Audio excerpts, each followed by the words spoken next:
Boa tarde a todos e todas que estão nos assistindo, colegas professores e professores da Rede Municipal de Olinda. Estamos aqui na primeira live do Simpimol para debatermos sobre a implantação de aulas remotas na nossa rede. Estamos aqui com as debatedoras Thelma Ferraz, que é doutora em Psicologia e pós-doutora em Educação, membro do Centro de Estudos em Educação e Linguagem, da Federal, e referência na pesquisa sobre ensino e aprendizagem. Obrigada, viu, Thelma, por aceitar nosso convite. Obrigada, gente, pelo convite. Também fará parte desse debate a professora Rafaela Celestino, que é membro da Cátedra José Marti da Federal, doutora em Educação pela mesma instituição. Rafaela é professora também da Rede Municipal de Olinda e atua na vice-presidência do Simpimol. Obrigada, Rafa. Eu sou Iana Rocha, também trabalho com Rafa na Rede Municipal e estou na diretoria do Simpimol. Essa live, infelizmente, acontece num dos piores cenários da história brasileira e mundial.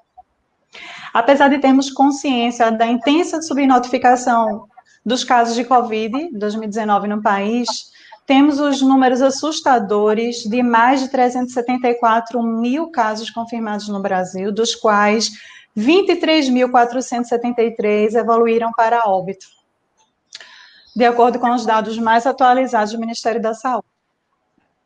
No estado de Pernambuco, que também é um dos epicentros da doença, nós passamos dos 2.248 mortos. E em Olinda, a situação é igualmente preocupante.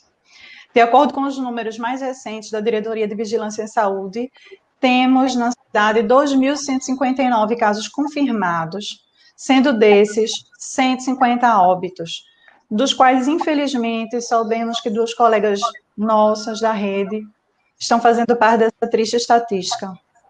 Prestamos homenagem a nossos colegas, a aposentada Risolta Menezes e a Aurelice Maria. Esses números estão deixando de ser estatísticos e estão se tornando mais próximos, nossos conhecidos, amigos, familiares, colegas de trabalho, infelizmente. E é nesse contexto que foram suspensas as aulas presenciais das escolas públicas de todo o país. A Rede Municipal de Olinda vem publicando orientações e estabelecendo aulas remotas. É sobre isso que a gente está aqui para conversar hoje. Antes, quero dizer que nós vamos ter uns blocos de perguntas. No final, nós também vamos ter algumas perguntas de algum participante que queira fazer também e as considerações finais. Vamos começar com Rafaela. E aí a gente já começa pelo título, Rafaela. Por que a gente está falando em aulas remotas e não educação à distância? O que muda na aplicação desse termo?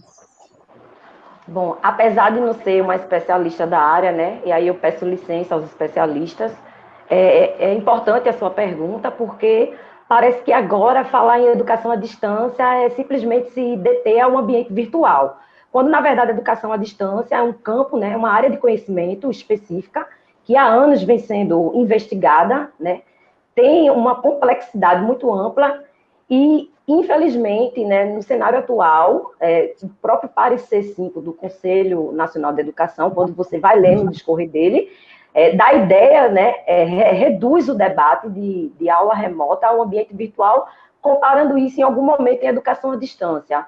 Então, assim, a gente chama esse debate, primeiro, para mostrar que a EAD é uma área, um campo de conhecimento, né, com literatura própria.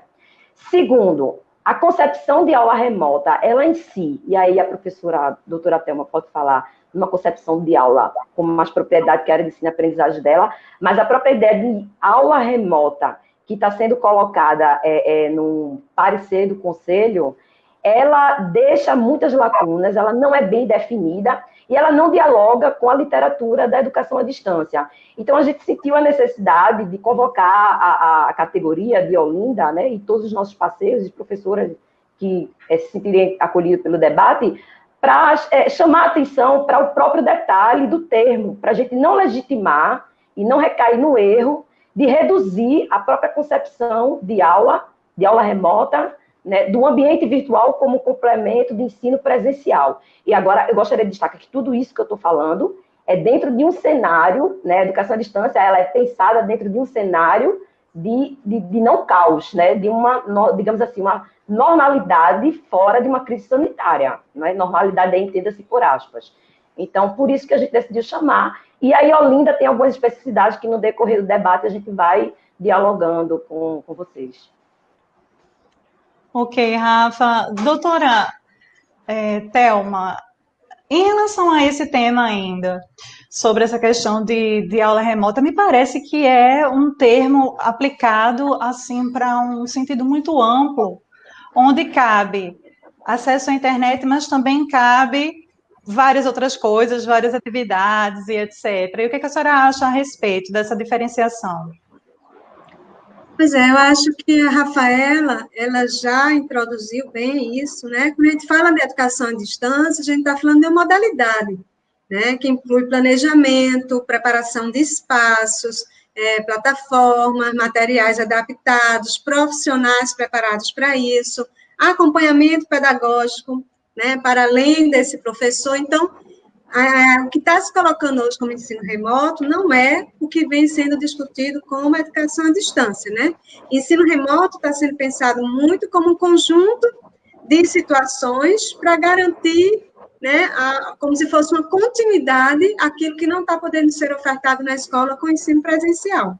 Né? Então, estão aí dentro tanto aquelas situações em que os professores estão gravando vídeos, gravando aulas, quanto as situações em que se entrega à família um conjunto de tarefas para que as crianças façam em casa, né? E tudo isso está sendo considerado ensino remoto, ou seja, aquilo que não está podendo ser feito presencialmente na escola, né? E é muito complicado a gente pensar nisso, né? Porque o ensino, né, ensinar é uma coisa bem mais complexa, né? A gente pode, no senso comum, dizer qualquer pessoa ensina qualquer coisa. É claro que a gente aprende coisas no dia a dia que outras pessoas nos ensinam, né? Mas na escola, a escola é uma instituição educativa que o ensino ele vai ter uma outra dimensão, né? Ela vai estar relacionada com o currículo, né? Ela vai estar relacionada com um conjunto aí de intencionalidades pedagógicas, né? De proposições teóricas, né? De profissionais preparados para isso. Então, o ensino é alguma coisa bem mais ampla quando a gente pensa numa instituição educativa como a escola, né? E no ensino remoto, como está acontecendo, os professores, eles não tiveram a preparação para fazer isso, né? E eu estou vendo, assim, muitos professores estão se queixando muito disso, né? Inclusive o tempo que eles estão gastando, né? Para preparar materiais, né? Como se esses materiais fossem substituir a sua ação.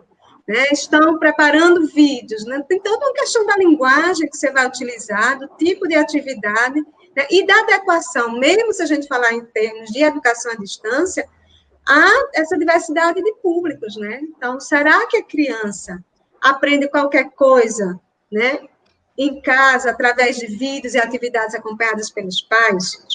A infância, né, o que caracteriza essa faixa etária, né, o quanto que essas crianças hoje estão vivenciando em casa de assistir aulas, né, por vídeo, crianças pequenas às vezes. Então, tem muitas questões aí que é importante que a gente pense, né, que a gente reflita muito. Exato.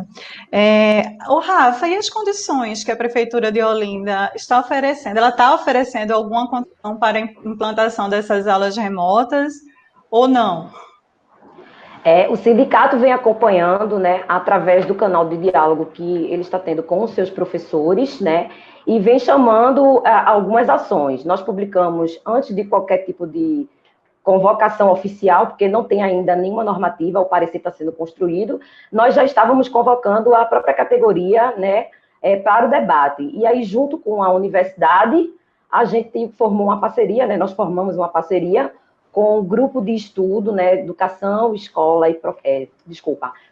o GECFEP, que é o grupo de estudo e pesquisa, Família, Escola e Profissão, coordenado pela professora Daniela Maria Ferreira, da Cátedra José Martí. Ela também é professora da pós-graduação em música, e ela tem já uma pesquisa vasta, já uma experiência nesse estudo da relação da família, escola e da profissão. E a gente montou uma primeira etapa da pesquisa, que foi através de questionário, está dialogando com a nossa categoria, porque justamente surgiu dessa inquietação, que não tem oficialmente nada colocado ainda, mas a gente já percebe que há, através de ofícios, né, encaminhado para as escolas, uma necessidade que, inclusive, antecede as próprias orientações do parecer do Conselho Nacional.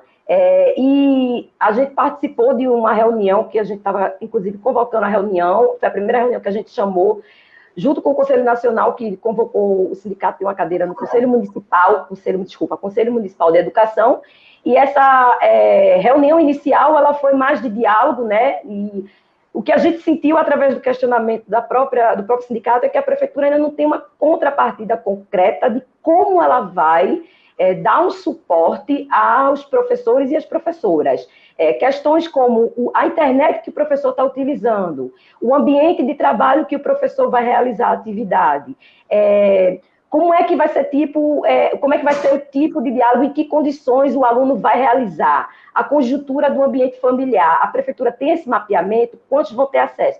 Agora, o importante destacar para quem está nos assistindo, que nós entramos nessa questão enquanto defesa de classe, mas a gente está preocupado com uma questão que antecede a esse debate. O problema não é se o ensino remoto, como ele vai ser implantado, é um problema, não deixa de ser. Logicamente, é um problema que vem agora como uma demanda de uma situação que a gente não causou, mas não pode cair sobre a nossa conta. Mas mais importante que isso é a gente pensar qual é o papel social da escola. A gente não pode perder de vista. Tem uma frase de Miguel Arroyo que eu gosto muito, que é: quando a ordem é a vida não pode ser ameaçada. Então, nenhum sistema de tentativa de minimizar qualquer impacto, que é isso que está no parecer 5, pode levar a uma condição de adoecimento ou perda de noção de qual é a função social que tem essa escola. Então, não tem substituição, não tem como ter a substituição. A escola é muito mais que um espaço físico, né? E ela não pode ser suprida simplesmente numa concepção de ensino remoto que está sendo reduzida a ambiente virtual e atividade impressa. E aí, no decorrer, a gente vai vendo, vai relatar para vocês os problemas que estão sendo causados nos professores e nas professoras da rede. Mas, assim, antes da gente entrar nesse desespero, né, a função da gente, enquanto educadores e formadores de opinião, é pensar sobre o nosso lugar. Qual é o nosso lugar na sociedade? E tem muita gente falando sobre qual é o nosso lugar, mas nós sabemos qual é o nosso lugar, qual é a nossa função social. Então, pensar o papel da função social da escola, junto com a universidade, que tem esse papel. A universidade tem um papel de conceber sociedade e não mover-se em torno das necessidades do mercado e não conduzir os professores e as professoras para fomentar projetos e pacotes que demandam interesses que não são da nossa profissão, como o Thelma colocou. Não fomos preparados para isso, e a conta não tem que cair sobre as nossas condições, sobre o nosso bolso, sobre a nossa história constituída na educação de luta e de construção de literatura. Exatamente. Thelma, em relação à função social, já que a Rafaela falou, como ela está sendo subestimada nesse processo? É um contexto caótico de pandemia, e a gente sabe que tudo isso tem a ver, o ambiente, se é propício à aprendizagem, ensino Então, como é que essa questão dessa função social aí da escola está sendo passada por cima, está sendo ignorada numa proposta como essa? A gente, quando fala em função social da escola, às vezes, fala como se existisse uma função naturalmente dada, né? E aí, a Rafaela, ela está defendendo a concepção de função da escola, porque, assim, ao longo da história, essa função foi mudando e, até hoje, a gente sempre tem embates sobre o que é que a gente acha que é papel da escola na sociedade. A gente defende muito a concepção de escola inclusiva, né? E aí, se a gente pensa em uma escola inclusiva, a gente vai dizer que a função da escola além de promover, né, os conhecimentos, né, que são produzidos pela humanidade, conhecimentos sobre a natureza, sobre a sociedade, né, sobre o homem de um modo geral, sobre as relações dentro dessa sociedade. Né? Além disso, a gente acha que a escola ela tem a função também de preparar o indivíduo, de organizar com o indivíduo os modos de estar nessa sociedade. Né? Porque na escola também são constituídas identidades sociais, né? E são desenvolvidos valores. Qualquer ambiente social, em qualquer um, há valores permeando, e as escolas, elas têm, a gente tem que ter clareza quais são aqueles que a gente está defendendo. Então, a escola, para a gente, é um local, um espaço de pensar sobre a sociedade, sobre a natureza, sobre o homem, mas é um espaço de convivência, de desenvolvimento humano, de desenvolvimento de valores, né? E a gente não pode perder isso de vista de maneira nenhuma. E a interação, né, que se dá no interior da sala de aula é extremamente complexa e dinâmica, né? Não há nada que substitua a relação que a gente estabelece, as relações que a gente estabelece, né, dentro da escola, né, entre as crianças, o aprender a conviver, de estar junto, a respeitar a heterogeneidade. Então, é muito mais complexo do que, às vezes, as pessoas, né, estão propondo quando pensam num deslocamento, porque uma das coisas que eu estou, assim, um pouco incomodada é que, quando as pessoas estão falando de ensino remoto, estão falando como uma estratégia para cumprir carga horária, né, e não como compromisso com a aprendizagem. Ou seja, a gente vai fazer isso porque tem que cumprir, né, 800 horas, porque a gente tem que ter... Bom, mas o papel da escola é de cumprir uma carga horária, é isso que está dito na LDB, está dito lá que a gente tem que garantir a aprendizagem, né? A gente tem que aprender, fazer com que, né, a criança desenvolva, o jovem, o adulto desenvolvam várias potencialidades, né, e aprendam sobre a vida. Então, é muito mais do que simplesmente cumprimento de carga horária. Isso a gente tem que ter muito cuidado mesmo. Exato. E, Rafaela, essa compensação de carga horária tão falada, Oi, ela Ana, garante... oi, Ana.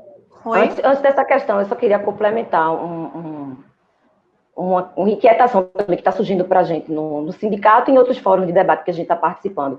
Eu estou preocupada porque, assim, a universidade ela tem uma complexidade, né? Logicamente, ela tem concepções que disputam a narrativa, né? Naturalmente, vão disputar a narrativa nesse momento, né?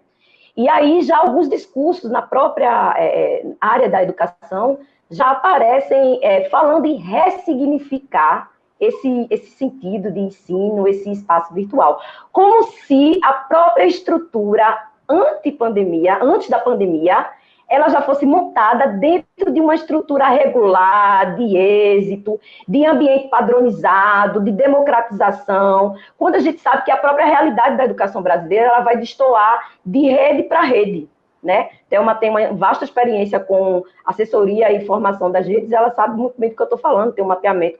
Então, assim, a escola do Nordeste, a escola de Olinda, a escola que está lá na comunidade de Rio Doce, não é a mesma escola do Alto, né? Então, a gente tem estruturas físicas distintas, né? A gente sabe que a própria concepção de ensino e aprendizagem ela é comprometida dependendo dos dispositivos materiais que você tem, né? Da formação do professor, do investimento do poder público. Então, parece que a gente entrou num estado de esquizofrenia, de agora estar falando de ressignificar o que ainda não existe.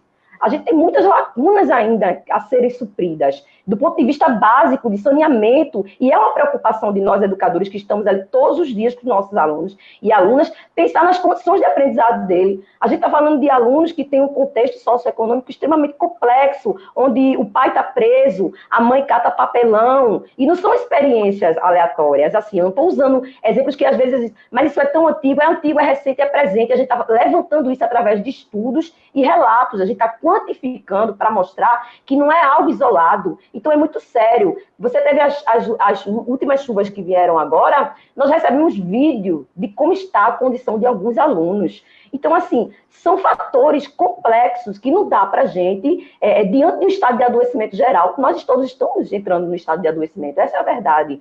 E estamos dividindo possibilidades e alternativas de existência, de sobrevivência.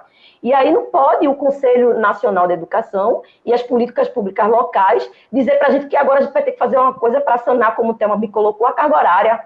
Ano letivo não coincide com o ano civil, né? Ensino e aprendizagem não se reduz a uma metodologia, né? Então, assim, eu estou até adentrando em áreas que não são minha especialidade, mas com base naquilo que a gente vivencia no sindicato. A gente pensa também cientificamente, dialoga muito com a universidade sobre o que está acontecendo na nossa rede. Então, de repente, as professoras e os professores entraram num estado de adoecimento e uma loucura de sanar algo que não foi causado por nós, algo que não respeita princípios nos quais nós fomos formados, e é preciso sim pensar como é que a gente vai ficar, se a gente amanhã vai estar vivo. Essa é a verdade. A gente está pensando agora como sobreviver, né? Então, e os nossos alunos, como é que eles estão sobrevivendo dentro de realidades que já são remotas? A vida dos nossos alunos já são remotas.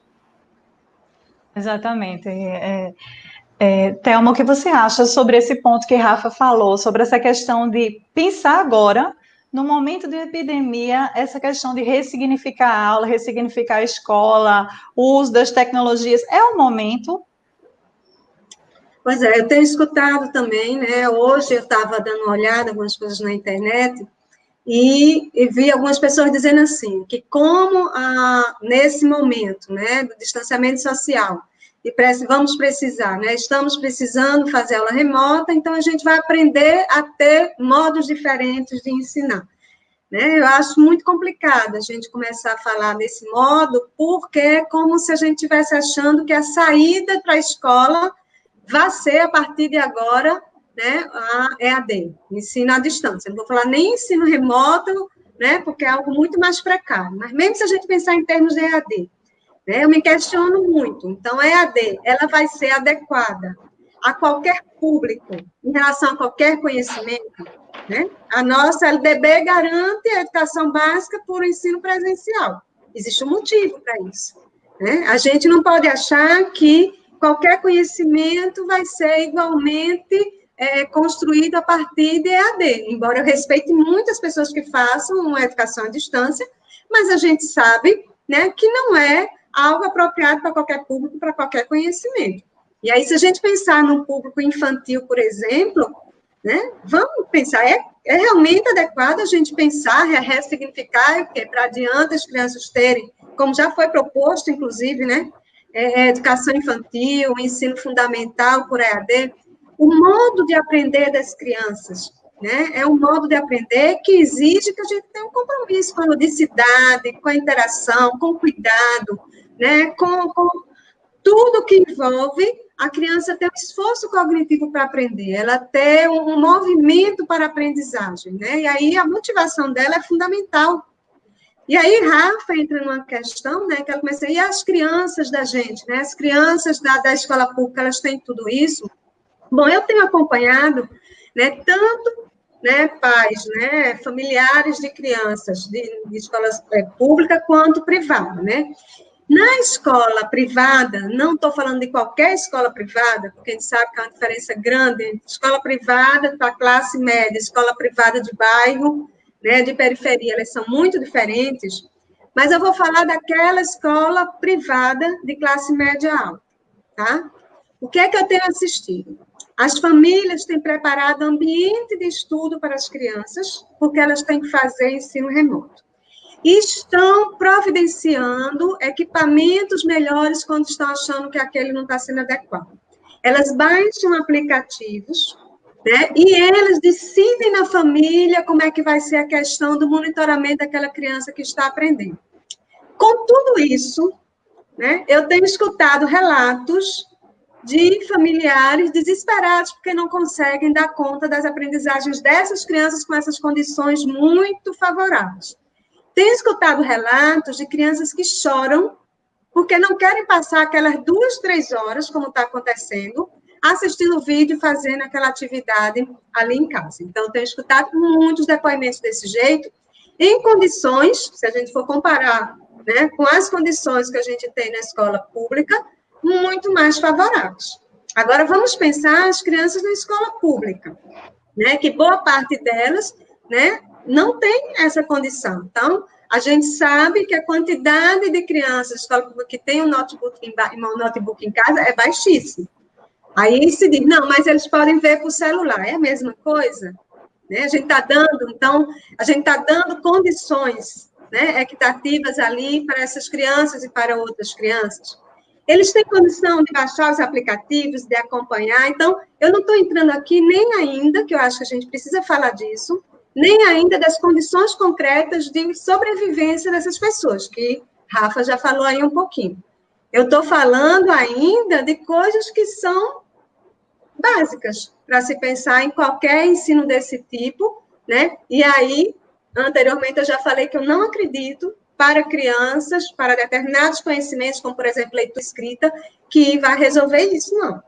Né? Se resolvesse, gente, nós não teríamos problema, por exemplo, de analfabetismo. Se a gente achasse que não precisa de um trabalho profissional, né, que não precisa de diversificação de atividades, que não precisa lidar com essa complexidade da aprendizagem, né, se cada pessoa pudesse, qualquer pessoa pudesse ensinar, nós não teríamos esse tipo de problema. E a gente tem, né, e a gente sabe quem é professor de sala de aula, a complexidade que é, por exemplo, ensinar uma criança a ler e escrever.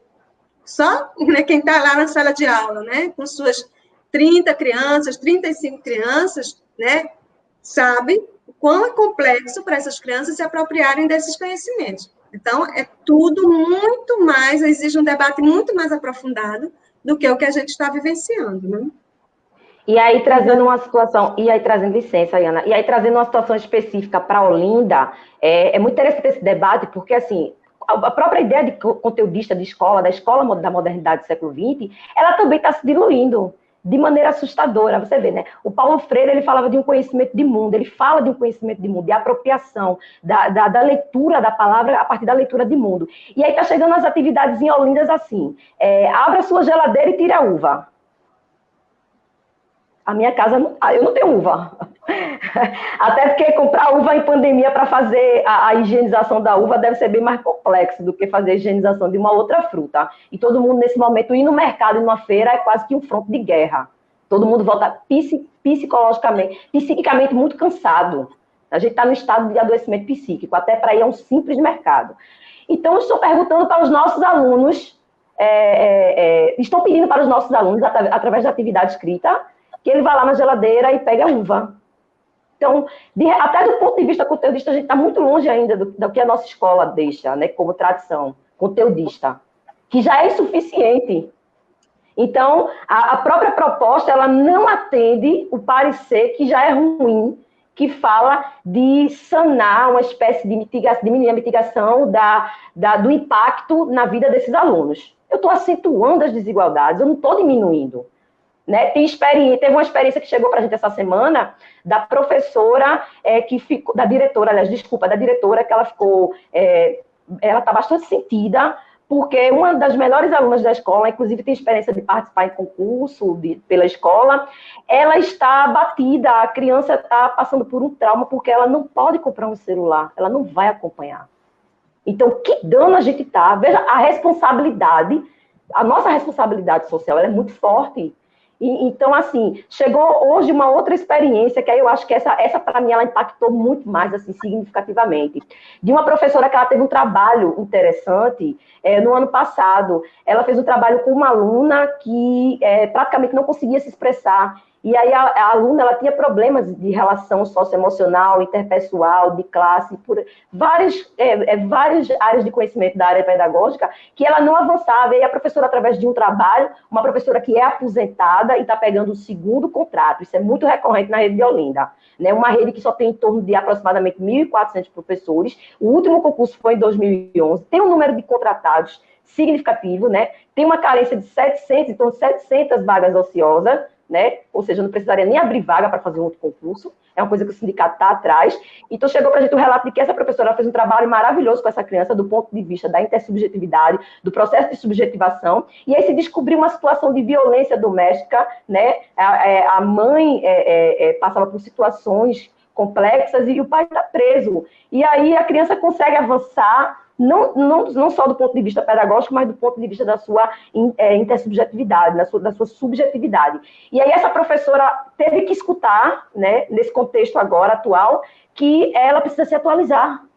E chegou esse relato para mim, ela precisa se atualizar, uma aposentada. Olha, gente, eu fui formada numa cultura tradicional e acadêmica, que o conhecimento de mundo, hoje, Hannah Arendt coloca, o mundo está aí, antes de mim, ele vai continuar depois de mim.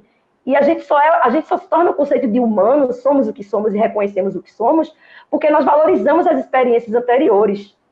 Então, eu simplesmente vou, junto com a pandemia, exterminar os professores aposentados. Eu vou dizer para ele agora que ele não sabe ensinar, porque ele não sabe mexer no artefato tecnológico, que não é novidade, já existe estudo desde a década passada, já existe, né? A própria concepção de tecnologia, ela é muito insuficiente.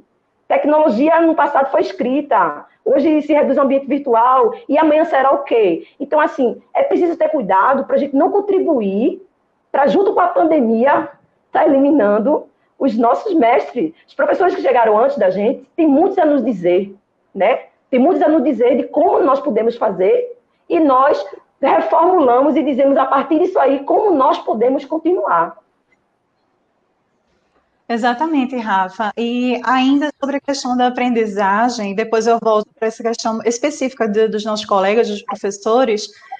Thelma, qual o custo emocional para esse aluno, para essa aluna, que está sofrendo questões de sobrevivência mesmo comprometidas, as redes de ensino em geral estão tentando manter uma espécie de normalidade para, a todo custo, colocar essas aulas remotas. O que você acha em relação às implicações emocionais desse aluno, para ele, para a aprendizagem, as implicações pedagógicas?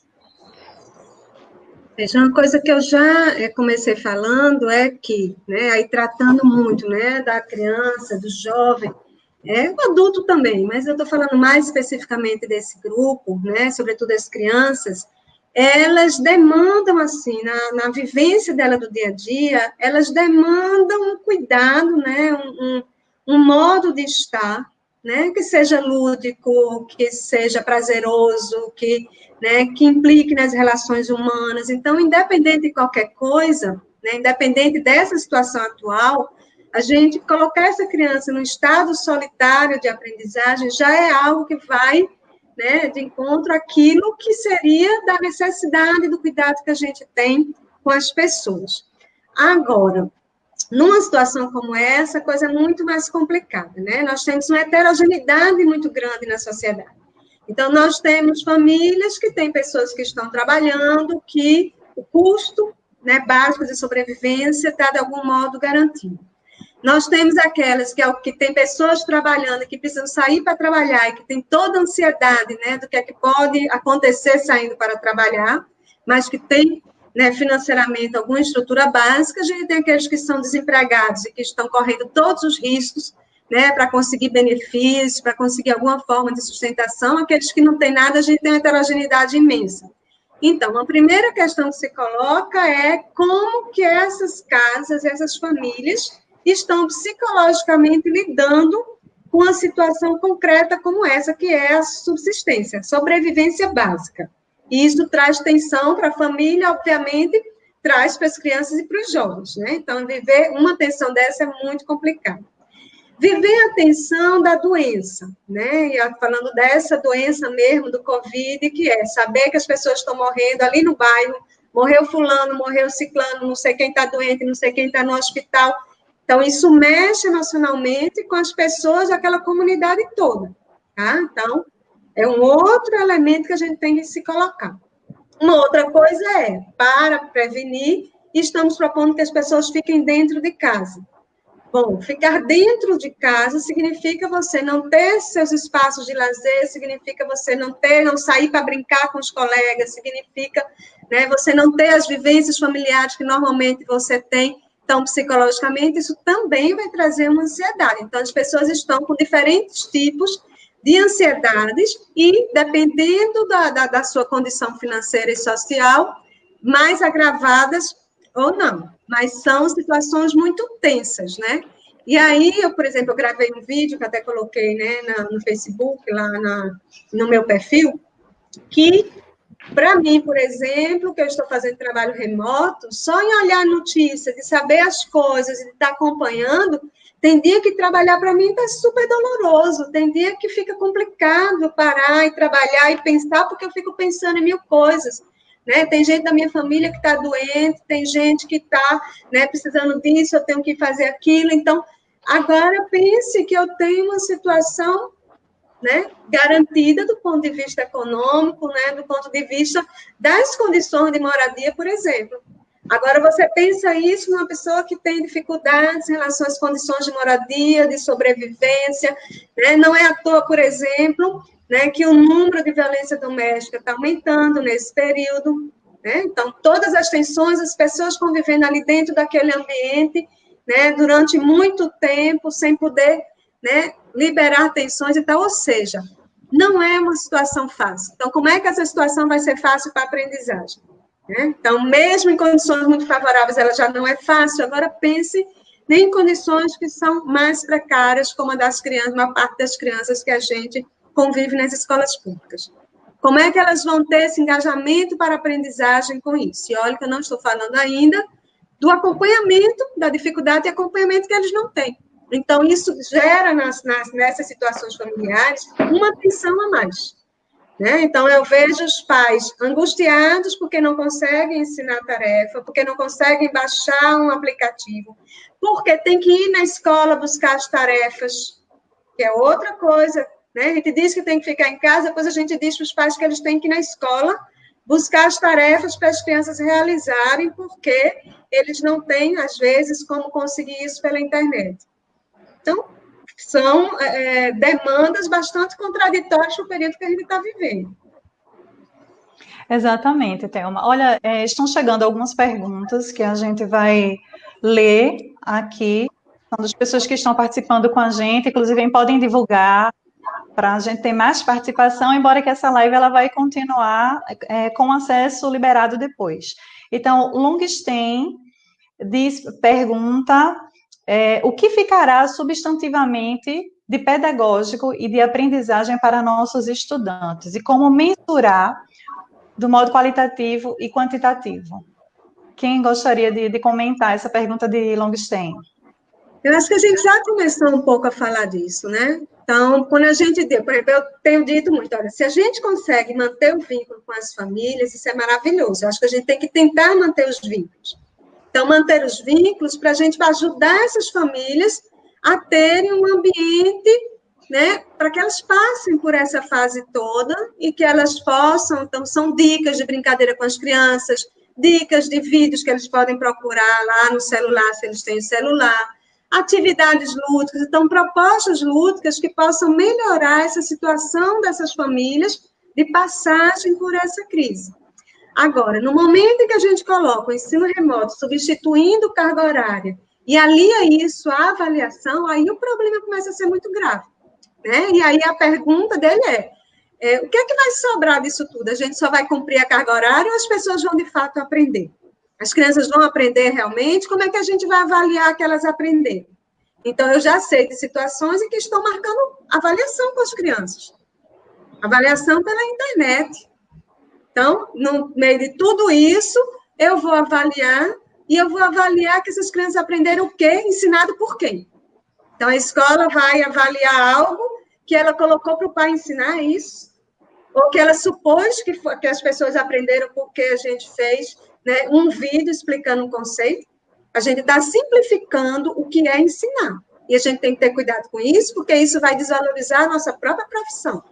Porque profissionalismo, né, é uma coisa que exige formação, qualificação e engajamento. Então, eu fico muito angustiada. A pergunta que ele faz é como mensurar quantitativa e qualitativamente isso aí, né? Bom, para mim, para avaliar uma coisa, eu tenho que ter ensinado essa coisa. O que foi que eu ensinei para eu poder avaliar?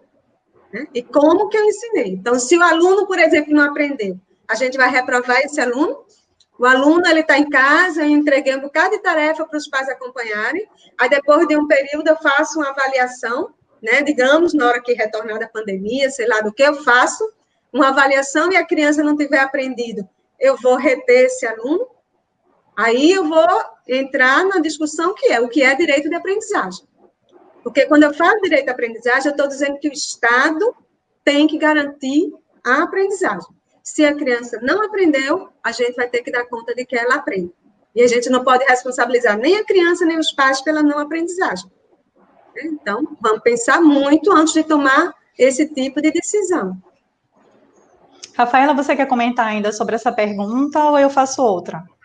Não, só assim, rapidamente, o próprio formato da pergunta, ela volta àquela questão que tinha colocado na fala inicial.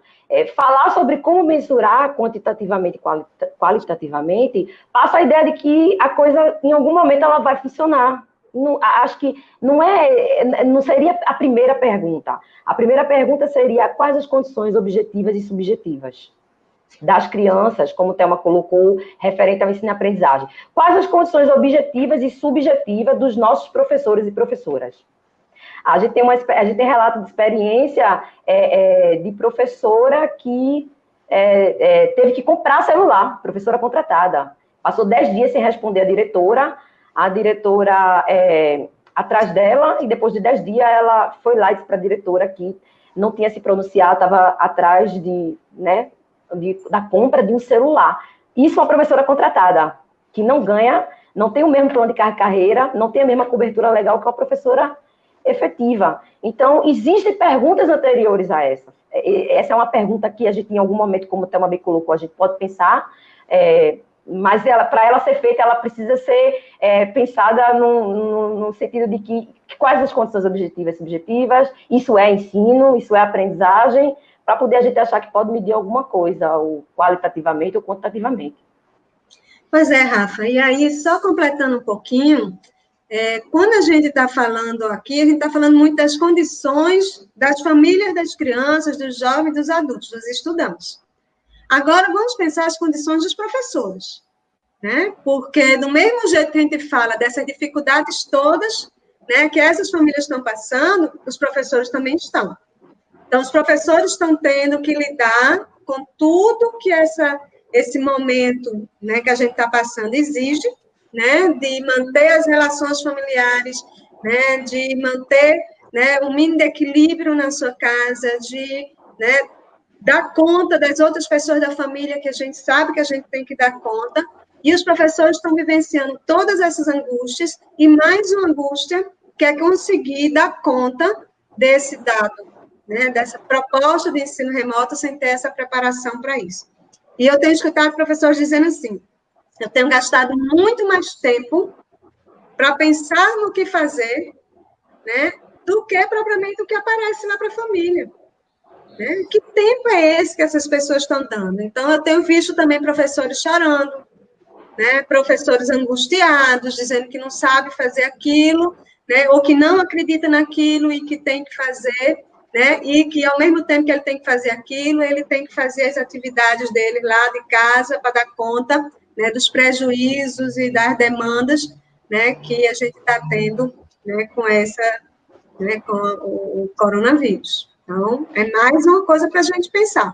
E nem todo professor também tem essas condições concretas, não. Então, você falou de uma professora contratada, mas os outros professores também não. Então, não é em toda casa de professor que você tem um notebook, não. Não é em toda casa que você tem uma internet estável, né? Não é em toda casa tem. Então, as condições também são complicadas, né? E aí, Thelma, só para fomentar, para fortalecer essa fala que você fez agora, a pesquisa que nós estamos aplicando, o questionário junto com a universidade, a pesquisa ela tinha sido inicialmente pensada para um tempo. Nós, do sindicato, estamos levando em torno de 1 hora a 1 hora e meia. Porque o sindicato é o canal de diálogo com o professor mais próximo. É onde ele se sente seguro para falar sobre o que está acontecendo com ele. É onde ele sabe que não vai ser retaliado, não vai ser usado contra ele. E aí nós estamos levando em média 1 hora e meia. Né? E nós também estamos preocupadas com a nossa direção. Porque a gente não pode também fugir das próprias condições que nós temos para dar conta dessa demanda.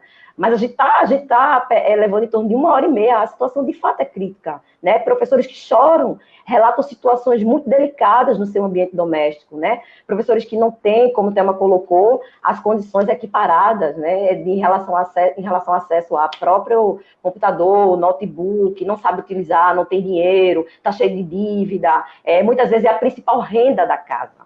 Essa é a realidade da educação brasileira. A gente não pode negar esse quadro. A gente não pode falar de servidor público como se fosse uma coisa uniforme. Professor, acho que é uma das categorias mais penalizadas historicamente, do ponto de vista salarial. Então, é bom dizer isso para a sociedade, né? A gente merece respeito. A gente constrói esse país, nós formamos opiniões. Então, não é agora, diante de uma pandemia, que vai colocar na nossa conta todo o prejuízo que a gente sabe que está muito mais além do que a gente pode vislumbrar. É uma instabilidade política e econômica. Então, vamos parar com esse cinismo. Nem o Estado pode dar essa garantia para a gente. Como é que tem que dizer que a gente tem que fazer? É cinismo, gente. E aí eu estou falando como sindicato. Não tem nada fomentado do ponto de vista, concretamente falando, não tem estabilidade econômica. As fronteiras estão se fechando para a gente, né? O próprio Estados Unidos, que era ontem aliado do Brasil, fechou a fronteira, né, no transporte aéreo. Você imagina o que vem pela frente para a gente, né? A Argentina está blocando economicamente, né, a sua economia interna. Então, como é que vai ficar a economia brasileira? Vamos falar a linguagem deles? Qual é a garantia que vocês têm para nos dar, do ponto de vista econômico? Né? Não apresenta um programa econômico. O programa que tem é pacote de empresas com produtos, né, que estão completamente contra aquilo que a gente conhece como profissionalismo na área da educação, para atender interesses que não são da educação. Né? E aí eu falo educação não é numa maneira epistemológica única, educações. O Brasil é complexo, mas existe área, existe conhecimento, existe ciência. É bom dizer que existe ciência e produção de conhecimento nessa área. Né? É importante, ciência não é só a área das ciências exatas e médicas. Existe produção de conhecimento, responsabilidade com a sociedade, com as nossas crianças. Então, vamos parar de cinismo? Não tem nada, do ponto de vista concreto, economicamente falando, para contrapartida. Então, não dá nem para pensar nesse formato ainda. Se não tem computador para todo mundo, se não tem internet para todo mundo, se não vai ter acompanhamento das condições objetivas de sobrevivência dos nossos alunos. Então, eu não posso correr para me endividar, mais dívida do que eu já tenho, né? E aí, só para fechar a minha fala, tem experiência, como o Thelma colocou, teve uma professora que perdeu o marido da irmã e perdeu um tio e estava dividindo o celular com o neto. Uma aposentada. Era para nossas aposentadas estarem em outras condições. Não era preciso pegar um segundo contrato para complementar uma renda. Era para estar agora cuidando do seu corpo. É um grupo mais vulnerável. Né? Se é que a gente pode já mapear quem é mais vulnerável nesse contexto. Mas é mais vulnerável, sim. É cientificamente comprovado. Então, é isso. Vamos assumir né, o que fazer é importante, o que é que a gente vai fazer. Mas, antes disso, quais são as condições objetivas para pensar sobre o que a gente vai fazer?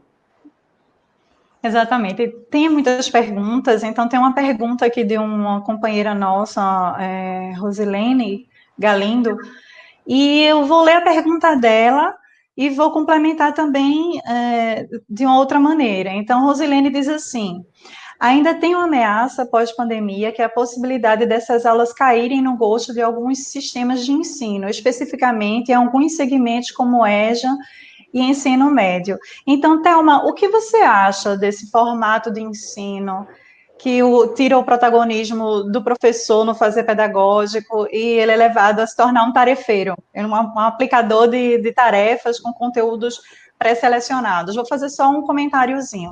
Nós tivemos uma experiência no STF agora, um resultado positivo, que foi o Escola Sem Partido, que foi negado, o STF deu perda dessa causa, desse projeto, que era um projeto que não respeitava a liberdade de cátedra, mas, ao mesmo tempo, existem polêmicas a respeito, existem temas que são mais hegemônicos, não é? Que geralmente livros didáticos e plataformas de ensino trabalham com mais tranquilidade, existem temas que são mais críticos.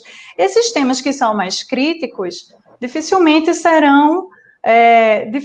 essas empresas da educação, né, que gostam de lucrar em cima da educação, dificilmente vão lançar esses temas mais críticos, esses temas mais reflexivos, e aí o professor entra em conflito aí, o seu protagonismo, a sua atividade intelectual com aquilo que está sendo colocado para ele, sem planejar e etc., sem participar ativamente desse planejamento. Então, Thelma, eu gostaria de saber de você, essa preocupação aqui que Rosilene colocou, nossa companheira, essa possibilidade desse tipo de aula continuar após pandemia e o que você acha desse tipo de sistema. Já a Rosilene, ela tem razão, acho que a gente tem que entrar mesmo nesse debate com todo cuidado. Antes de começar nessa fase que a gente está vivendo, eu participei de um debate, né, de rádio, em que a gente discutiu educação domiciliar, né, na FM da Universitária, Rádio Universitária, sobre educação domiciliar. Esse já era um projeto do governo federal. Então, implantar a educação, né, o ensino remoto ou a educação à distância já era um projeto do governo federal. Inclusive, no programa de governo, ele já falava em educação à distância para crianças, para educação infantil, por exemplo. Isso já estava posto lá. Isso está muito relacionado com questões financeiras, de ordem financeira, né? A gente sabe das relações entre educação e economia são relações muitas vezes perigosas. Então, por exemplo, está relacionado com venda de materiais. Então, se eu digo, olha, eu vou instalar educação domiciliar, o que seria da educação domiciliar? Teria um conjunto de materiais, né? Esses materiais seriam adquiridos, no caso da educação pública, pelo próprio poder público, iria comprar materiais, esses materiais estariam nas residências e essas pessoas seriam avaliadas, né, periodicamente, digamos. Existiria, por exemplo, uma possibilidade, né, de depois entrar no outro projeto para pagar tutores de acompanhamento, né, a um conjunto aí de pessoas que estivessem numa educação domiciliar. Então, o professor ele já seria descartado do processo, por quê? Porque a gente estaria colocando o peso do ensino no material, e não nos recursos humanos, não na pessoa que está trabalhando. Então, teríamos um grupo de pessoas produzindo material de empresas, né, e isso aí aconteceria, né, nas residências. Eu estou falando de algo aqui que antecede essa fase que a gente está vivendo. A gente vivenciando essa fase, isso começa a ganhar corpo. Então, quando a gente começa a ouvir as pessoas falarem, por exemplo, e a gente, é só andar pela internet que a gente encontra empresas, instituições que começam a falar disso, né, dos ganhos que se vai ter aprendendo a ver novas formas de ensinar. Então, isso é um discurso que começa a ser produzido e ele vai devagarinho entrando, né, na mente das pessoas, para as pessoas irem naturalizando, né, e, de repente, a gente perdeu o direito à escola. Então, tem vários problemas a gente perder o direito da escola. Né? Eu lembro que, na época, uma das coisas que eu disse foi o seguinte, olha, a escola, além de ter essa questão de lidar com o ensino, né, a gente tem que ensinar, graças a Deus, para a criança que esteja em qualquer condição, ela tem o direito de estar na escola, então a gente perder a escola, além da gente perder isso daí, a gente perde um espaço de convivência em que, por exemplo, a criança que sofre determinados tipos de violência em casa, na grande maioria das vezes, quem descobre isso e toma qualquer ação é a escola. Né? Quando você diz assim, na família a criança está protegida. Gente, nem sempre. Né? Ela geralmente está protegida e é bom que ela esteja. Né? Mas a escola, muitas vezes, é um espaço que tem de relação com essa criança além da família. Então, aquela criança que está ali só convivendo com a família, quando ela tem que ir para a escola, então ela tem que, de alguma forma, expor ou se expor para outro grupo que não seja o grupo familiar. Mas isso aí é um caso à parte, né? A outra questão que a gente coloca é a questão da aprendizagem em si. Então, uma coisa, por exemplo, é pensar a educação domiciliar, né, para 15 mil famílias que eram quem estava pedindo a educação familiar, certo? Domiciliar. Então, eram famílias que tinham estrutura, que tinham tudo, inclusive podem pagar materiais caros e podem pagar professores para acompanhar. Outra coisa é instituir isso como política pública, né, que enfraquece a obrigatoriedade escolar e, com isso, o direito a estar na escola. A gente tem que ter realmente vários olhares, né, sobre essa problemática. Como eu já disse, eu não acredito, né, nesse tipo de ensino para qualquer conteúdo e para qualquer faixa etária. Eu acho que tem que ter qual é o conteúdo, qual é a faixa etária, como é que se organiza, e um trabalho muito sério de avaliação do que se propõe como EAD. né? Mas a educação básica, a gente tem garantido por lei que as crianças têm direito ao ensino presencial na escola, e eu acho que a gente tem que lutar por essa manutenção. Exatamente. Muitas perguntas chegando aqui. Rafaela, você quer ainda falar sobre essa? Aqui Não. a Rosilene falou sobre o segmento do EJA, Não, que não, já é não. certo. Ok. Nós temos aqui outra pergunta sobre o ensino especial e o ensino. Aqui fala assim. Deixa eu ver. O que dizer do atendimento especializado no ensino remoto?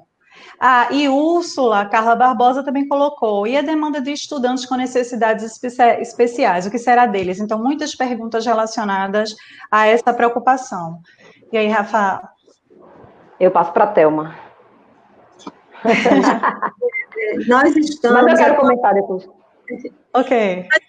Nós estamos atualmente, né, participo de um grupo de pesquisa que o tema da gente de investigação é heterogeneidade e alfabetização. Né? E a gente está numa fase, a gente analisa teses, dissertações, livros didáticos, currículo, e também observamos sala de aula, analisamos prática docente em relação à questão da heterogeneidade. São vários os tipos de heterogeneidade em sala de aula que os professores têm que lidar. Né? Eles têm aquelas heterogeneidades sociais, econômicas, então, por exemplo, a questão étnica, de orientação sexual, então, tem uma diversidade ali, né, que tem impacto sobre os processos de aprendizagem, sobre as relações humanas, e os professores têm um papel aí para trabalhar, porque isso também impacta a aprendizagem, e impacta, né, a convivência humana. Nós temos algumas que são em relação ao percurso de vida, a heterogeneidade quanto ao percurso de vida, o que é que se tem acesso, o que é que não se tem, né?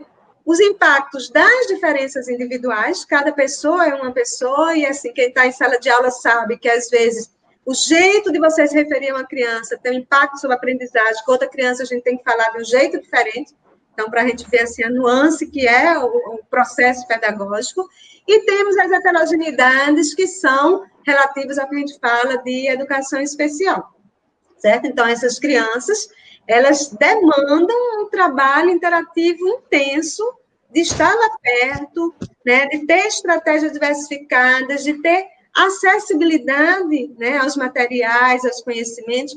Isso já é difícil para o professor em sala de aula, né, já é uma coisa que a gente vem conquistando aos poucos. Agora, imagina o que é isso, né, essa criança sozinha em casa, com os pais. Então, o que é que se tem de formação para trabalhar com essas crianças? Então, é muito complicado. Então, essas daí que foi a pergunta, e outros tipos também, né, de modos de ser, de estar, e que exigem esse cuidado do professor, exigem diferentes estratégias. E os professores fazem, eles adotam, então eles vão desde pensar diferentes agrupamentos em sala de aula, tem aprendizagem de determinados conteúdos que são bem mais produtivas se ele trabalha em dupla com as crianças.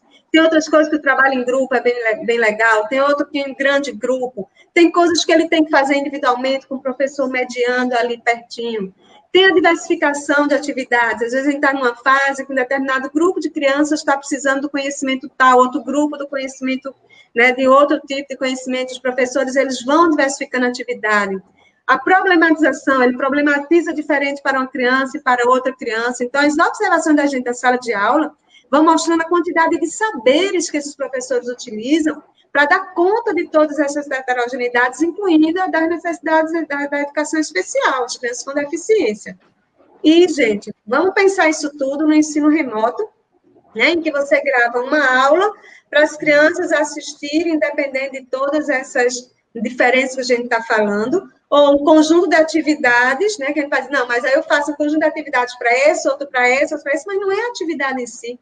A atividade é um elemento, a metodologia é um elemento, é a mediação que o professor tem no processo de aprendizagem, né, e isso fica muito precário se a gente pensar, né, numa perspectiva, né, eu estou voltando à pergunta anterior, de que isso se perdure, né, e que a gente comece a achar, naturalizar esse tipo de ensino. As desigualdades, elas vão aumentar muito, então, a questão da exclusão ela vai aumentar demais se a gente naturalizar, né, esse tipo de oferta e, né, consequentemente, a gente vai ter outras distorções sociais que, né, a gente, né, às vezes nem está prevendo. E aí, para complementar o que a Thelma colocou, vamos entrar no debate, porque a gente escuta muita pergunta assim, sim, mas vamos discutir por dentro, né? A gente está preocupado com as coisas objetivas e subjetivas, vamos discutir por dentro, né? O Conselho Nacional colocou lá, para a educação infantil, a mediação do brincar, né? A mediação do brincar. Como se a própria concepção de brincar, eu não sou especialista na área, mas eu acompanho o FEIMO, que é o Fórum Municipal de Olinda, né? E o FEIMO tem já uma trajetória de atividades, estudos, pesquisa, diálogo com a universidade sobre a concepção do brincar, como se fosse possível mediar uma subjetividade através do brincar nessa relação que está ganhando uma outra concepção de distância, né? Não, na verdade, não é mais EAD, é distante. Então, ela fica cada vez mais distante do seu objetivo, do seu princípio, do seu fundamento.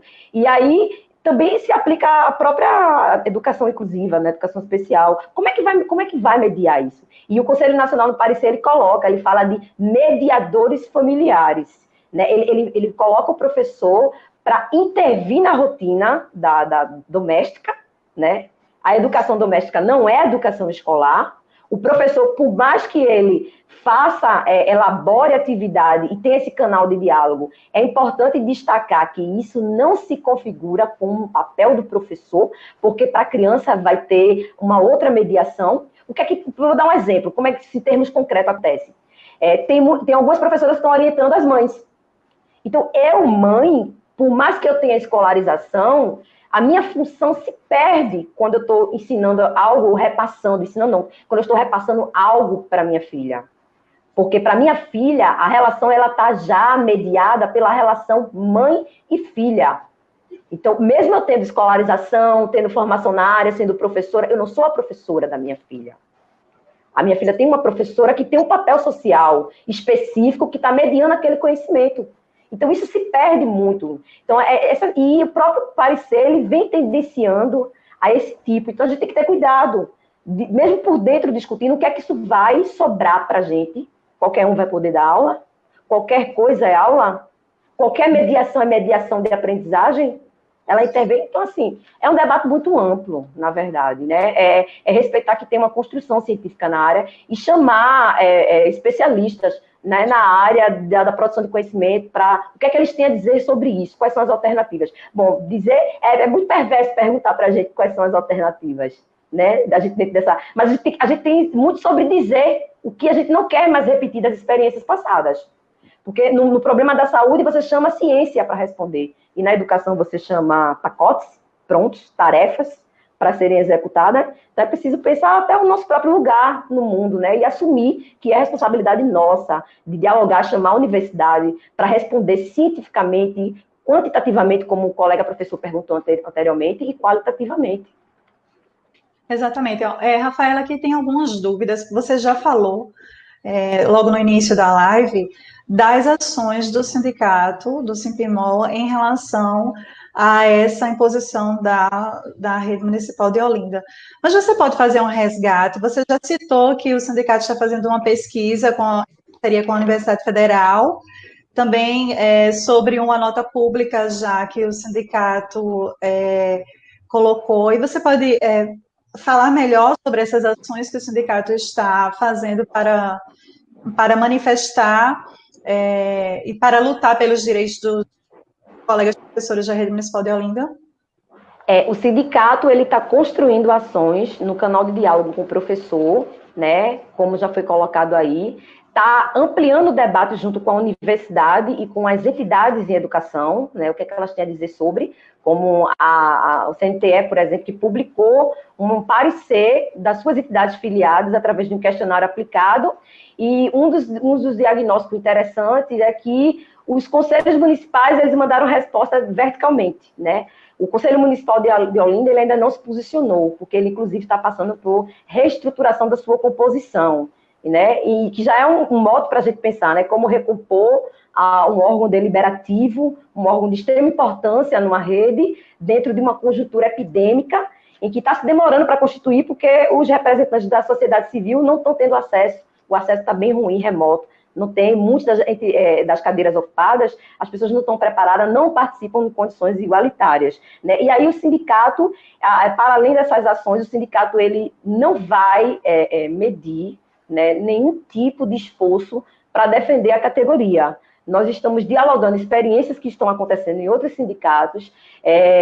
A gente vê que Olinda se antecipa a uma própria situação nacional, né? A gente não pode deixar que o professor seja jamais ainda instabilizado, né? Então, ele vai acionar todas as instâncias a partir do momento que as instâncias venham em formatos de ofício, pareceres, decretos. Agora, é bom lembrar que a gente faz uma força-tarefa junto com a nossa categoria.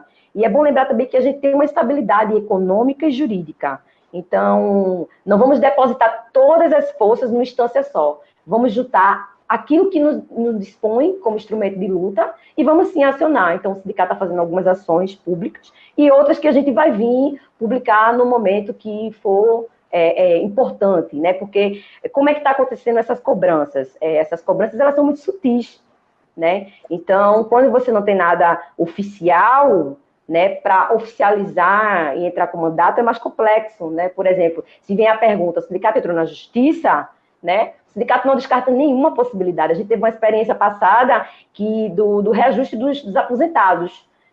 Houve um acordo, um diálogo. O sindicato é de dialogar. Essa é a função do sindicato. Não, a visão que se passa do sindicato é de inimigo de radicalização. Não, o sindicato ele trabalha com os instrumentos que ele tem, né? E tendo a noção que é uma relação desigual, né? O poder não está com a gente. O poder vem da construção que a categoria pode fortalecer. E aí foi feito um diálogo em mesa com o governo sobre o reajuste dos aposentados, que não foi cumprido no período que foi dito.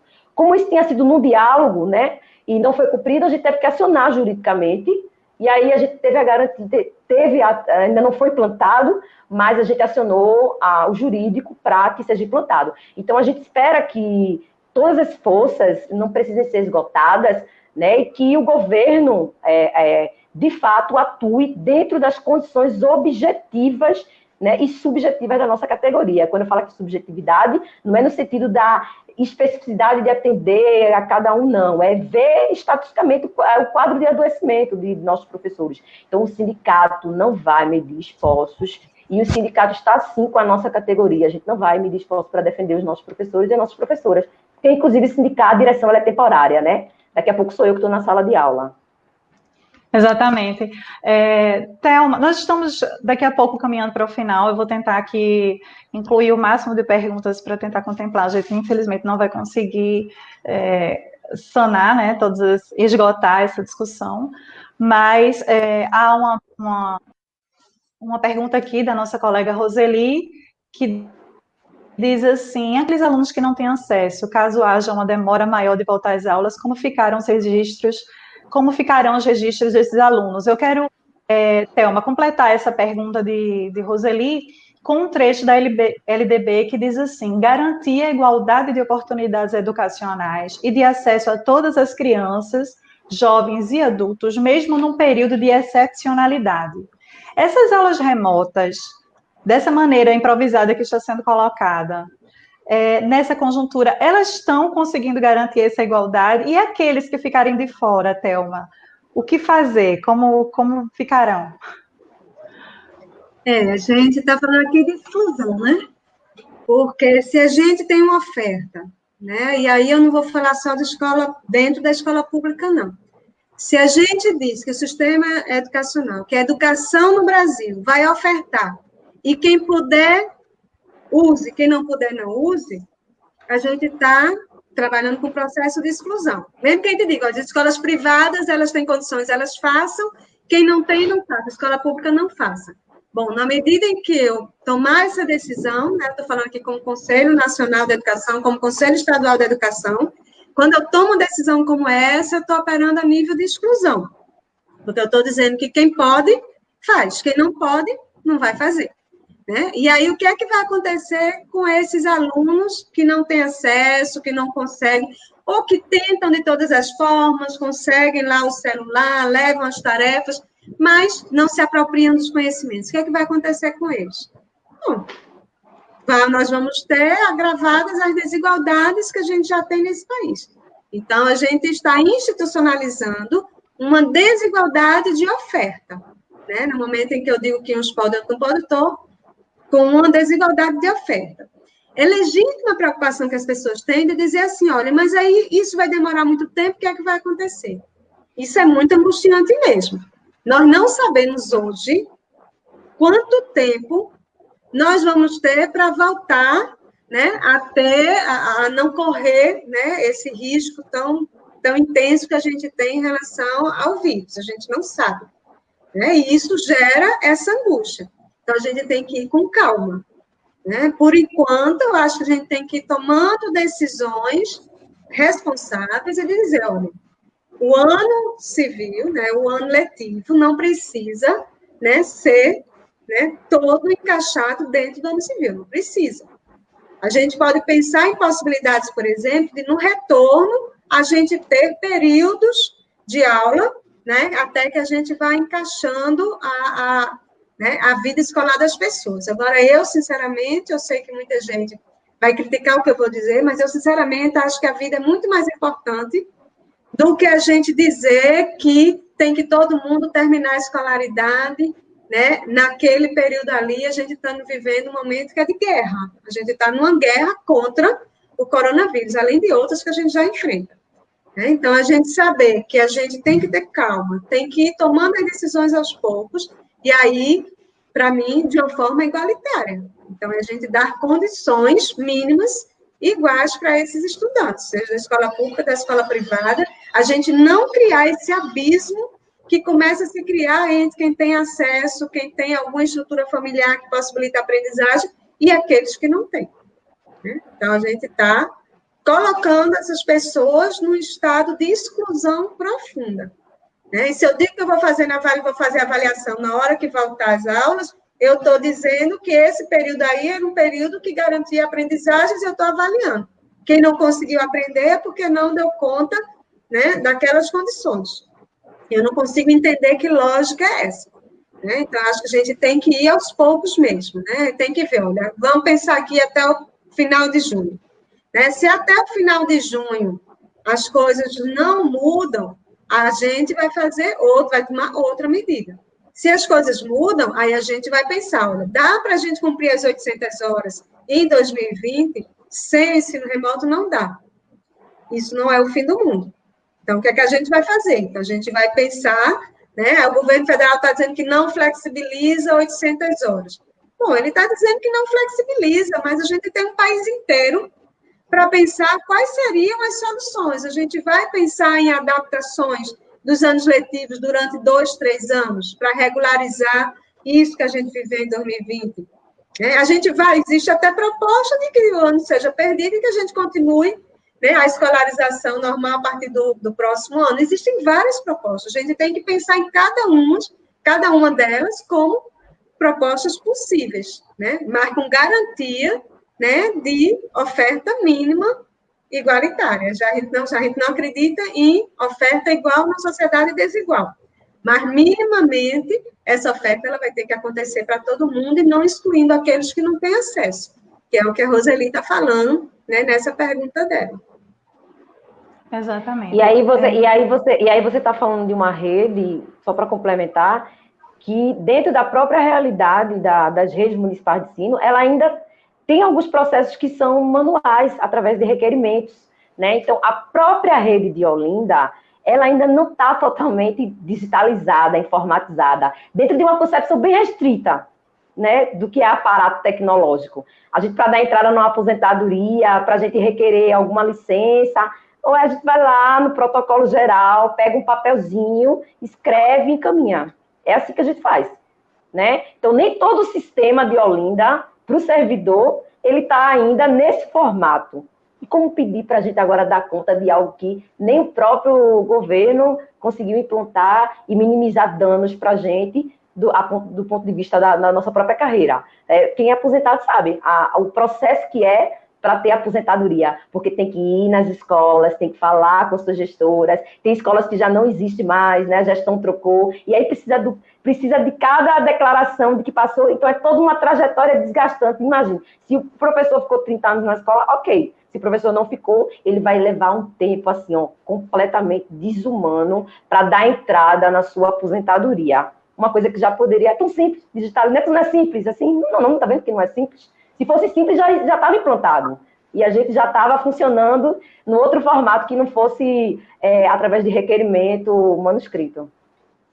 Exatamente. Olha, Rafaela, tem aqui algumas questões ligadas à questão do sindicato mesmo. Por exemplo, você já tinha falado desse sofrimento que os professores, dessas denúncias e dessas queixas que os professores ligam para o sindicato, utilizam a escuta do sindicato para falar desse receio mesmo de não se adequar a essa proposta, de sofrer algum tipo de retaliação, de algum tipo de punição, não sabe se tem, se não tem.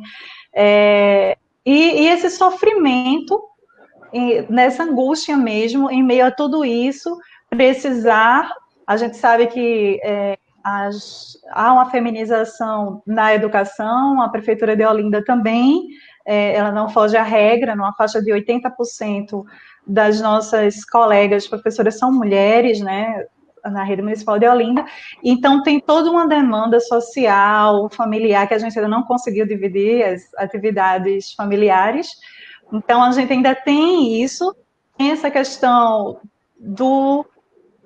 da aflição mesmo em relação a essa conjuntura relacionada à saúde, mas tem também todas as cobranças e prazos e resultados que a prefeitura está submetendo a essas pessoas. Então, o que você tem a dizer, Rafaela, o que esses colegas que estão com medo de uma retaliação, de uma punição, o que você tem a dizer a esses colegas? Primeiro, procurar o sindicato. Procurar o sindicato e ver, dentro das instâncias jurídicas, o que é que a gente pode viabilizar, se é uma punição de fato, né? Como o Thelma colocou, a gente está falando de uma estrutura que já existe, né, que está assentada. Governos passam, ano civil, ele não é ano escolar, ano escolar é um outro sentido que tem. Como é que a gente pode pensar em alternativas, né? Como é que a gente pode pensar por dentro do debate? A gente não está aqui dizendo que a gente vai simplesmente virar-se para os nossos alunos e fazer de conta que o mundo não existe. Não, pelo contrário, estamos dizendo que estamos adoecidos e não temos que pagar essa conta. Então, a primeira coisa que eu digo é procurar o sindicato. Procurar o sindicato, porque se tem uma estrutura que está sendo montada, né, aí eu falo a nível nacional, uma estrutura instável, uma estrutura perversa, uma estrutura que visa punir, né, que está aproveitando a pandemia para colocar projetos que já estavam timidamente sendo implantados, né, em algumas experiências ou outras. É importante não deixar de falar isso, né, porque senão a gente dá a ideia de que o problema surgiu agora na pandemia, e não é verdade, né, já existe uma contraofensiva, né, em relação aos professores, ao plano de carreira. Você está vendo aí discursos fomentando ódio, né, contra o professor, destituindo a autoridade no sentido do campo de formação, dizendo que pedagogo é burro, né, e falas de autoridade que estão tentando desautorizar quem tem conhecimento de área. Então, e a gente sabe pela própria Constituição da área da pedagogia, da educação, que tem todo um preconceito em torno da área da gente, né? Mas vocês veem que não. Quando a gente mostra que o debate é qualificado, tem estudo e tem ciência. E a gente precisa defender isso também. E junto com isso, a nossa carreira. Então, não é porque a gente está no estado de pandemia. No estado de pandemia, a última em 1918 no Brasil, né, com a gripe espanhola. O que é que se faz no estado de pandemia? Se salva. E quando a gente fala se salvar, sobreviver, é em todas as instâncias. Então a gente tem que se juntar. A gente tem que se juntar, a gente tem que propor saídas. E essas saídas, nessas saídas, estão inclusas nossa vida, né? A nossa família, a nossa dignidade, o nosso campo de atuação, o que nós acumulamos como profissão, como história. A gente não pode simplesmente deixar que, porque estamos numa pandemia, não é porque estamos na pandemia. A pandemia chega e uma situação provisória de governo vai desconstruir ou inviabilizar a gente viver ou mostrar que tem um acúmulo aqui, tem um acúmulo científico, tem um acúmulo de plano de cargos e carreira, e a gente precisa defender isso por todas as instâncias que ainda for possível. E aí, para fechar, o Brasil, a gente tem uma experiência de propor leis, para ver se a lei pega ou não pega. A gente tem que fazer o contrário. A gente tem que pegar as experiências republicanas que a gente não colocou em prática. A gente tem que pegar experiências e fomentar experiências e se lançar para que essas experiências se tornem lei. Ah, como é que faz isso? A gente tem que dizer, é o país inteiro.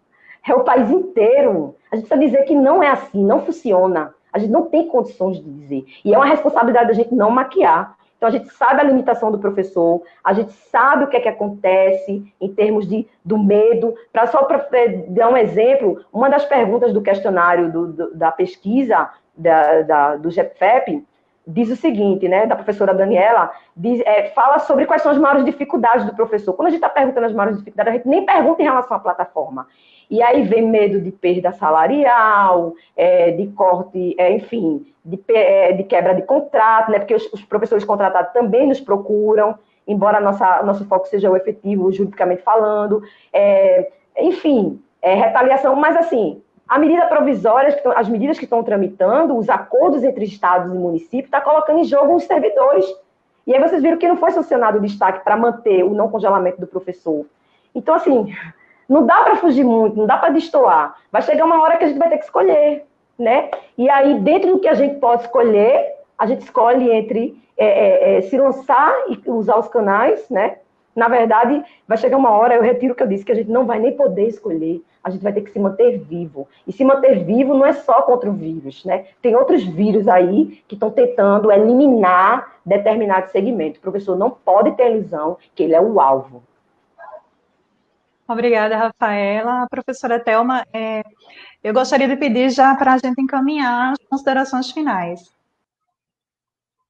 Eu acho que foi muito bom, né, ter estado com vocês, agradeço, né, o convite do CIPIMOL para poder estar aqui, conversar um pouquinho, e assim, o que eu queria era deixar um pouco esse recado, né, da importância da gente ver que a vida vale mais do que qualquer outra coisa, né, que a gente esteja, né, pensando. É importante, sim, que as escolas, as redes públicas, os professores mantenham vínculos, né, com os seus estudantes, com os familiares, né, mas um vínculo que seja para ajudar essas pessoas a passarem por esse momento. Então, de sugestões, de monitorar a distância, como é que está, né, o que é que está sentindo. Então, os professores, eles têm um papel aí, nessa manutenção de vínculos, nessa manutenção, né, na relação com as famílias e com as crianças. Mas que a gente tome muito cuidado com qualquer outra decisão que se faça em relação ao aproveitamento dessa carga horária, de avaliação desses estudantes, né, de aproveitamento disso como o ano letivo, né? Eu acho que isso a gente tem que ter muito cuidado e, posteriormente, também esse cuidado para a gente não naturalizar ações que estão sendo feitas, né, como se elas substituíssem o processo ensino-aprendizagem, que é tão complexo de sala de aula, e quem é professor sabe disso. Né? E dizer que estamos aí, né? Estamos todos juntos e que a gente, né, quer sair dessa, sequelas nós já temos, né?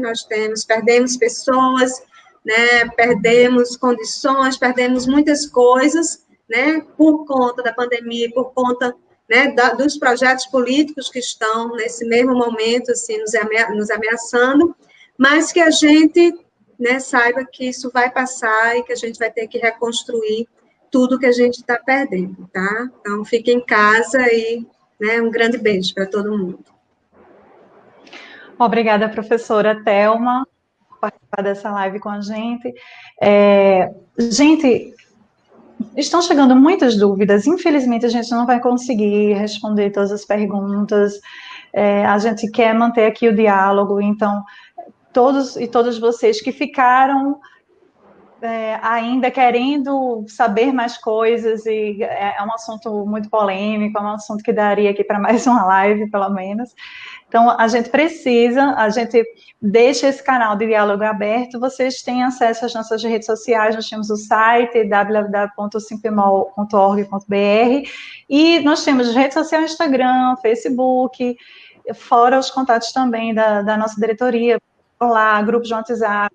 Então, assim, a gente não vai conseguir, infelizmente, concluir essas perguntas que vocês mandaram, mas vocês podem manter esse contato com a gente para retirar dúvidas, tá certo? Rafaela, você ainda quer falar alguma coisa para finalizar? Sim, sim, sim. Eu queria só reforçar assim, né, porque muitas dúvidas devem estar aparecendo do ponto de vista assim, o que fazer, né? Antes de qualquer possibilidade de alternativa, vamos para o parecer do Conselho Nacional. Um dos itens fala da redução das desigualdades sociais. Será que esse formato que a gente está propondo, né, que nem chega perto daquela escola, da escola moderna, nem de perto, que já é insuficiente, de fato vai diminuir as desigualdades sociais? É uma pergunta para ser lançada. Também não é uma pergunta que dá para equiparar, as realidades são distintas.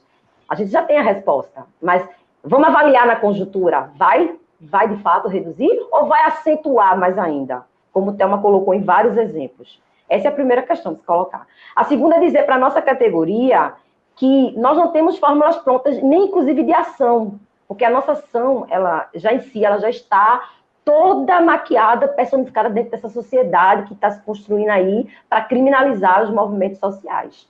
Mas a gente está dialogando com as entidades da educação, a gente chama outros sindicatos, o CIPERE, a gente tem dialogado muito com o CIPERE, que é um sindicato que está na luta, né, que está lutando contra um aparato perverso e midiático todos os dias, né, é um grupo que nem conseguiu ainda ser atendido para negociação de mesa, né, então o pessoal está promovendo debate, live, a gente vai chamar o CIPERE, a gente vai chamar o CIPROJ, a gente vai dialogar com o CITEP, a gente vai dialogar com os parlamentares que têm a bandeira da educação como defesa, estamos abertos a dialogar com esses atores também. Com a universidade, nós já estamos dialogando, porque é a universidade que produz ciência, ela tem muito a dizer sobre a gente. E dizer para a nossa categoria que nos procurem. Estamos aqui para o diálogo, né? Para todas as instâncias, né? Psíquicas, emocionais, a não ser a nossa área, mas a gente quer escutar o que o nosso professor está passando. E terminar assim, com um pensamento de Hannah Arendt, né? Homens e Tempo Sombrio, que eu gosto muito. Hannah Arendt diz o seguinte: o homem perde a sua vitalidade quando ele se abstém de pensar. Entenda, homem no conceito amplo. Perde a sua vitalidade. Então, nós vamos perder a vitalidade no contexto que já estamos perdendo vida. Eu não vou perder, eu não vou pagar essa conta. Eu posso até perder a minha vida física. Eu não vou perder a minha vitalidade que me torna humana.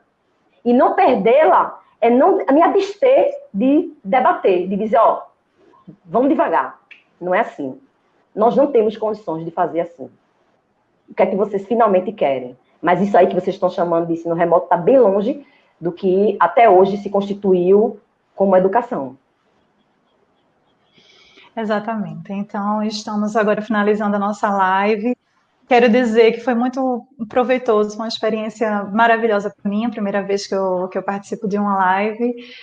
Também faço parte do sindicato e também estamos aí na luta juntos com quem, todos os colegas que estão se sentindo com receio, que estão se sentindo aflitos. Então, estamos juntos, vamos lutar juntos e juntas.